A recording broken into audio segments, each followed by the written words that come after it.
Welcome back. The killing of George Floyd sparked protests around the globe. It's also led to a chorus of calls for meaningful change.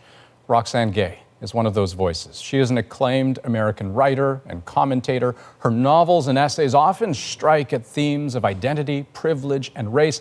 And of course, she has spoken extensively about this racial turmoil in the United States and beyond. So let's get started. Roxane, very nice to have you here. In Houston today, where George Floyd grew up, there was a public viewing, a memorial. What are your reflections there? I mean, what stood out to you?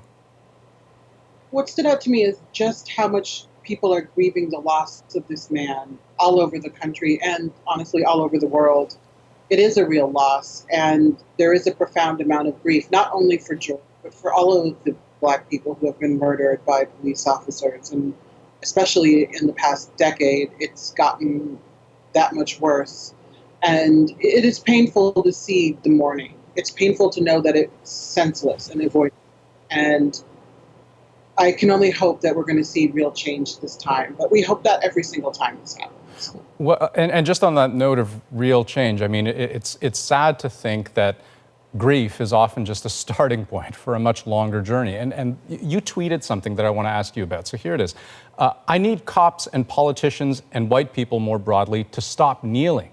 We don't need you to kneel. We need you to stand up for real, radical, sustained change. Here in Canada, the Prime Minister and Toronto's police chief as well, who is Black, recently took a knee with protesters. But this real, radical, sustained change that you're looking for, what does that look like? Right now, I think it looks like having a serious conversation about defunding police departments and finding a new way of policing. A lot of times when people hear defund the police and abolish the police, they think that means that we get rid of law enforcement. But no, it means that we radically overhaul law enforcement, and we look to community resources to do some of that overhauling. You can't expect a corrupt system to reform itself, and Cornel West said that recently, and he's absolutely right. And so now is the time to have that conversation, but we also need to do more than have the conversation. We have to start making measurable changes and taking some of the money that goes to police departments. Here in Los Angeles, 54% of the city's budget that pays for the police department. I think it's $6 billion. Some of that money should be going to community resources. We have a significant unhomed population in Los Angeles, and that money could actually address the problem and reduce crime.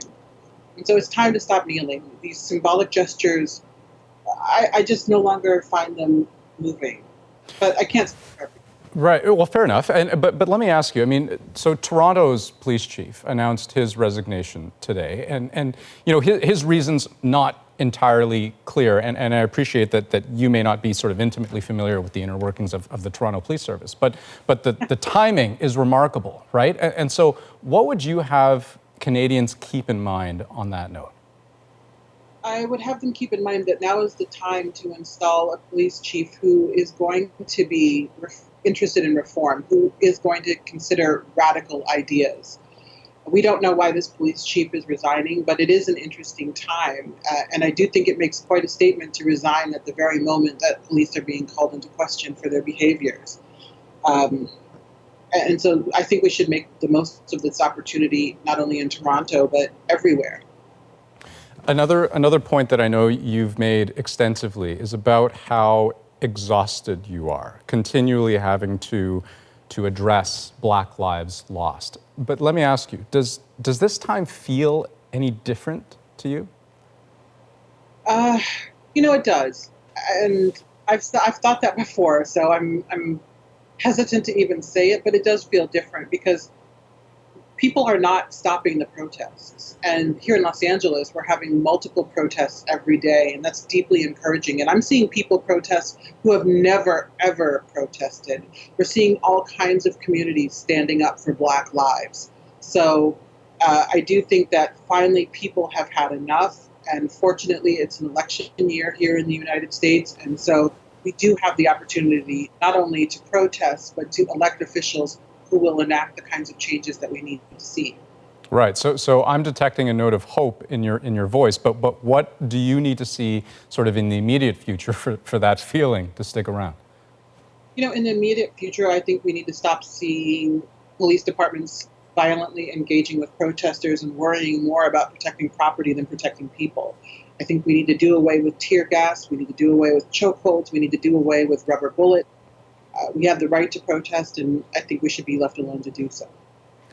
Roxane Gay, thank you for taking the time to talk with us. I really appreciate that. Thank you for having me.